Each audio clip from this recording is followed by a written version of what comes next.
Leur rentrée scolaire était leur grand moment de ce mois de fin d'été, mais le destin en a décidé autrement. Le même jour, ce 8 septembre 2022, la reine Elisabeth II est décédée à l'âge de 96 ans. La vie du Royaume-Uni est bouleversée face à cette annonce sans précédent, tant Sa Majesté semblait éternelle.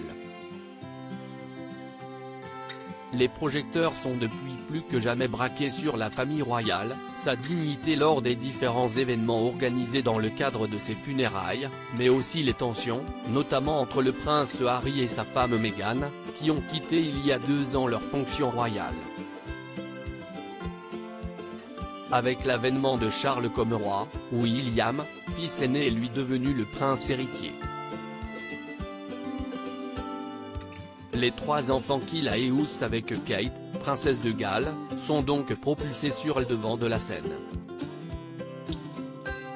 Une question a alors rapidement fait surface: l'adorable trio sera-t-il présent ce lundi 19 septembre aux obsèques d'État où sont rassemblés les plus grands dirigeants du monde? Les médias britanniques ont annoncé de façon collégiale que oui, les enfants de William et Kate seront bien présents aux funérailles de la reine Elisabeth II. Tous, non, car le petit Louis, 4 ans, est donc considéré comme trop jeune pour cet événement, ne sera pas présent, à la différence de George, 9 ans et héritier après son papa, et Charlotte, 7 ans. Les 2 plus grands enfants du prince et de la princesse de Galles feront partie de la marche dans l'église derrière le cercueil de leur illustre grand-mère, mais pas de la procession générale. Le petit prince marcheront ensemble avec leur maman et leur papa, suivis par leur oncle Harry et tante Meghan. Ceux-ci ne seront pas accompagnés de leurs 2 jeunes enfants, Archie et Lilibet. Un moment particulièrement fort pour d'aussi jeunes enfants. Certains font le parallèle avec la difficulté que William lui-même avait eue lors des obsèques de sa mère Diana en 1997. Mais le contexte est cette fois radicalement différent, entre un fils adolescent qui a perdu brutalement sa reine, et l'hommage mondial rendu à une souveraine de près d'un siècle par ses arrière-petits-enfants. Sans pour autant minimiser l'intensité de l'événement.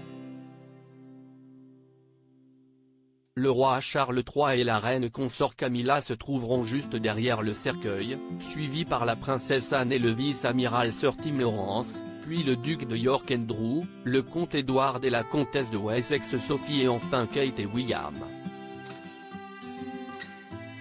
Interrogés sur l'état d'esprit de leurs jeunes enfants face à la mort de leur Gangan, surnom qu'ils donnaient à leur grand-mère, la princesse Kate avait confié alors qu'elle se trouvait devant la foule à Sandringham, qu'il allait bien et qu'on prenait soin d'eux à l'école.